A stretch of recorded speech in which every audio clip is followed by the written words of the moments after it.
One company is about to make more profit in a single year than the past 35 years combined.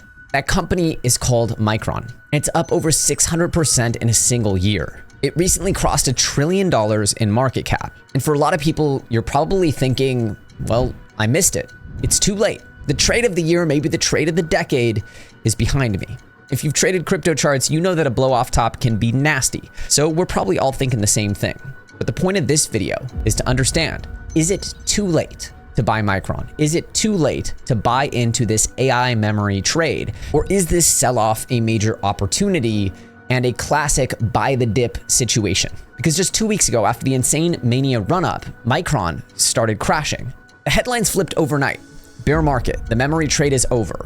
Essentially, time to cut and run. While retail was panicking and running for the exits, the big boys, the institutions, were adding to the trade. And one of Micron's biggest competitors out of South Korea, called SK Hynix, they IPO'd in America, raising $26 billion. And that IPO was 7 times oversubscribed, which pretty much means that there is an insatiable appetite for this type of stock currently, despite all of the fear in the market. So all of this is to say that someone is wrong. Either the boom is over and the AI memory bros, myself included, will be left holding major bags, or the market is fundamentally not pricing in the exponential demand on memory that's being created by the AI industry. We're going to get to the bottom of that exact question. Is it too late to buy this stuff, or is this just an opportunity on this video? We're going to be going through the recent explosive price changes in Micron and helping you understand exactly why they have been taking place. Also analyzing just how strange it is that Micron is so undervalued in today's market, and really trying to get to the bottom of the exact question, which is why has there been such a crushing sell-off despite Micron being one of the most profitable companies in the history of the American stock market at one of the cheapest multiples that we've ever seen in an explosive tech sector like AI. I've spent the last 72 hours preparing for this video, deep in the numbers of everything Micron, and there's one number in particular that really blew me away, and I'm going to share it with you. And on top of it, I think that there's a very specific reason why the market has been behaving this way, and we'll get to that towards the end of the video, so make sure to stick around. So let's first talk about what people get wrong about the AI trade. A lot of people think AI is NVIDIA. They make the chips. But the truth is that NVIDIA doesn't actually make memory. Every one of their chips, the Blackwell, the H100, the Rubin, it needs something called HBM strapped to it, high bandwidth memory. Without it, this is like a Ferrari engine, but no gas. Now here's the interesting part. Only 3 companies on Earth actually make this high bandwidth memory. It's Micron, SK Hynix, and Samsung. 2 of those are Korean companies, and one of them is a homegrown American rockstar winner, Micron. While we're going to be talking about HBM in general, Micron is really the subject of this video. You can think of it like our Coca-Cola here of memory. So if this trade is going to continue, Micron is going to be the big winner. To illustrate this, I want to play a clip from Jensen Huang. He's the NVIDIA CEO, and he explains here why compute has changed so significantly and why memory, this current memory cycle, won't be like the past. Now, it's worth knowing before we get into this that every single time in the last 30 years that memory has gone on a big bull run, it has crashed. Because as extreme demand comes into the memory sector, they start producing more of it, and then there's a crash. Then everybody rushes to make more memory, and then there's a glut, meaning too much memory, and the stock prices crash. So investors have been burned by this memory cycle every single time. But the difference between this memory cycle and the past memory cycle is that the way memory works, the way computers work, has fundamentally changed. Listen to what Jensen says, and it'll help you understand this. Now, AI computers are contextually aware, which means that it has to process and generate tokens in real time. So we went from a retrieval-based computing system to a generative-based computing system. So to be clear here, Jensen is drawing the line. He's saying that the way this used to work is computers would just retrieve stuff. And he'll explain this even better with the metaphor of using a warehouse versus a factory, which I think is just the perfect way to understand this, which is that memory used to be just where you store stuff and where you retrieve it, which of course is valuable, but you could just kind of think of it as like, hey, it's just junk space. It's like a storage facility. You don't pay premium dollar for a storage facility, but would you for a factory? Listen to this. We're now building factories. Warehouses don't make much money. Factories directly correlates with a company's revenues. So now we're seeing that the commodity that this factory makes is actually valuable and is revenue generating and profit generating. I am absolutely certain that the world's GDP is going to accelerate in growth. I'm absolutely certain the percentage of that GDP that will be used for computation will be 100 times more than the past because it's no longer a storage unit. It's a product generation unit. So that's fundamentally the change here, is every prior memory cycle was based on memory as a retrieval system, as a storage facility.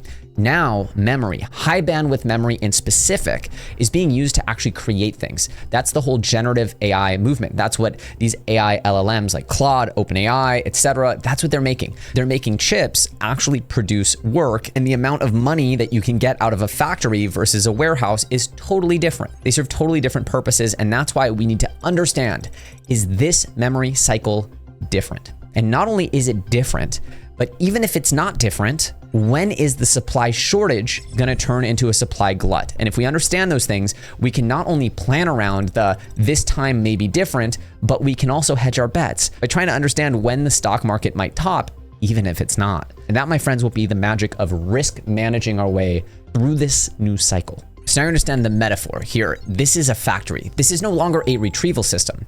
And that factory is made work by something called HBM. HBM is a super special type of DRAM memory that Micron makes. In fact, they're one of the only people who know how to make this. This isn't just memory that anyone can make. This isn't even the memory on your phone. This isn't the memory in your laptop. This is very specialized memory specifically made for AI compute. It's normal DRAM memory stacked 12 layers thick in 3D with microscopic precision and focused directly into the GPU package. It has to be co-designed with the exact chip it's packaged to. You can't just have someone in a random factory make it. It's all part of one complex recipe. And it's important to realize that the amount needed actually grows exponentially as you get more powerful chips. The H100 carries 80 gigabytes. The Rubin carries 288. It's not linear growth, it's exponential growth. So not only do you understand this is a factory, but this is like a super special new recipe. Not everyone can make it. It's very hard to do. It's also extremely hard to expand production. Okay, now let's get into the numbers, because now you understand what they're making, why it's crazy, and pretty much as long as you think the increase in AI usage will continue to grow, meaning that there will be more and more people using AI inference to go and do stuff and produce stuff, then the demand for this stuff is only going to grow. If you think that we've reached the top or that it's going to go down, that's your choice. You can have that opinion. That's not my opinion. I believe demand for this stuff will continue to grow. That's my personal opinion. Now let's get into the numbers. At the beginning, I told you there was one number that actually left me speechless. That number was 84.9. That's the gross margins being done by Micron. And that was on their last quarter of earnings, where they made $41.4 billion. That's a number that more than quadrupled from last year. And they guided to $50 billion, not next year, next quarter. The one we're currently living in. Yes, they're expecting to make $50 billion this quarter. And their gross margins are 84.9%, which means for every dollar they make, 85 cents of it is pure profit. It's because this HBM stuff is so scarce, is so difficult to make, and AI compute is in such high demand that pretty much the buyers are willing to pay anything to get their access for it. The buyers are companies like Google, like Amazon, Meta, Anthropic, OpenAI, the biggest, most highly funded companies in the world, and they are paying top dollar to get access to this stuff. The profits are so insanely high that Micron stands to make more profit this year than their last 35 years combined. It sounds like a joke, but I'm not kidding. This is insanity. And even though the stock is up literally 7x from a year ago, Micron's making so much money that if you look out into their forward-looking earnings, it's trading at one of the lowest multiples in the S&P 500. Look at all these dots. They represent a company. The higher it is, the more expensive it is in relation to the amount of money they earn. And the further to the right it is the amount of money they make. So you want to be as far right as you can and as low as you can to be a really juicy, appetizing stock. And wouldn't you look at Micron? It almost looks like a glitch in the data. It is so far out of the standard deviations, which is why we're making this video, because it begs the question, how can a company be so successful and have such a low multiple on their forward-looking earnings and be selling off so hard at the same time when it feels like this stock should be the golden ticket? You can see here that Micron's forward-looking PE has dipped to as low as 6.5. Compare that with all these other tech stocks. You have Apple in the 30s, Eli Lilly in the 20s, Google 24, Microsoft 19, NVIDIA is a 16, and Micron, it's a 6.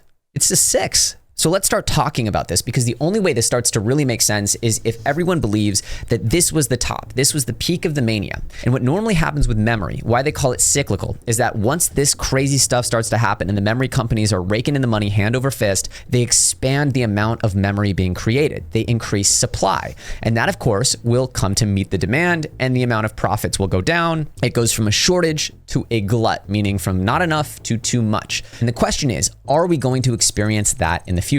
What I'm about to explain is why I think demand will continue to be strong. I'm going to explain to you a lot of the logic that people are using to say this time is actually different. And then I'm going to explain to you what I'm doing regardless of whether this time is different or not, and why I think the stocks have been crashing. So first of all, there's no evidence that demand is going down or even softening. In fact, it looks like HBM pricing is expected to nearly triple by next year Q4. So absolutely no slowdown in demand. The big question is new supply coming on? Because once this supply glut hits, well, it's typical that that would mark the peak in the memory cycle. And you can see here Zero Hedge saying more supply coming on faster. Samsung is accelerating operations to bring supply on by 2029, which was 1 to 2 years earlier than initially expected. Now, by all estimates, it takes a very long time to actually increase the supply of HBM, and most people think that there will be a supply shortage at least through 2027 into 2028. So using the most conservative expectations, we've actually compared the last several memory cycle crashes and given you a timeline for when stocks typically peak before that supply glut happens. And spoiler,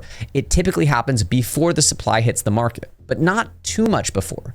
Check this out. As you can see here from this image, the 1995 Micron top happened about 4 months before the actual prices started to roll over from the supply glut. The 2017 to 2018 crash happened about 5 to 6 months before the supply glut and prices started to roll over. The 2021 to 2022 Micron crash happened about 6 months before the supply glut hit. So by all estimates, between 4 and 6 months is about the time that we can expect for Micron to crash in anticipation of new supply. However, we are way more than 6 months away from new supply hitting. Estimates put us at least mid to end 2027 before supply would actually start to alleviate the crunch in demand, meaning that we have quite a bit of time before mid 2027 and the ultimate predicted top in Micron. That is assuming that demand doesn't continue to spiral out of control and potentially outstrip even the new supply that can be brought into the market by the end of 2027. In short, even based on conservative, this time is not different, cyclical trading, Micron should not be topping yet. In my opinion, the reason why the market is crashing so hard is because everyone is way too leveraged. We just found out that over the last few days, over 14 million individual Korean investors had their margin call threshold hit. And if there's something from crypto that we've learned is where there are big liquidations, well, that's exactly where the market loves to go. And the Koreans have leveraged themselves to the hilt chasing these memory gains. South Korean traders right now are some of the most levered traders in the history of any stock market anywhere. And we all know from being in crypto that when you can wipe out the leverage, you will. And in my opinion, that's what we're seeing right now. The AI trade became too easy. It was way too easy to long on leverage and make tons of money. And for that reason, the market is wiping out the impatient short-term traders in favor of the patient long-term traders. Maybe another way to say this is blame Korea, because they're way too leveraged and ruining the party for the rest of us. But that to me has presented a major opportunity. You see, even in the bear case, I believe the demand for AI compute because of AI agents and soon robotics and humanoid robotics will create the need for such intense real-time low latency compute like HBM that even if they double the supply of HBM over the next several years, it won't meet the demand. There will still be a supply crunch. And that's why, at least for the next several years, I believe this time is different. Certainly for the next 1 year or so, it's not even meeting the typical cyclical top that would happen about 4 to 6 months before Micron typically crashes. At current prices under $1,000, Micron is trading well under 10x forward-looking PE, which means, in short, it's pretty cheap compared to things like NVIDIA, like Google, Amazon, Microsoft. And another stat that I forgot to add earlier, it's about to out-earn on the next quarter every company in the Mag 7 except for NVIDIA. That means it's going to earn more money than Microsoft, Google, Apple, Amazon, Meta, and Tesla. So to recap, I think that there's fear that the memory cycle is striking again, but even if it is, it's too early for that. I believe there's unease going into the midterm elections and markets should generally be weak, but once we get past whatever sell-off we're going through right now, I think that DCAing into things like Micron and memory names in anticipation of a bananas early 2027 is my base case. I would be scared to have no exposure to the most necessary component in the AI supercycle, the AI revolution, which if you believe the hype will be more impactful than the industrial revolution. Again, these are no longer storage facilities. They are factories of the future. And the key ingredient is HBM, which is made by only 3 people in the world, and they can't make no more of it.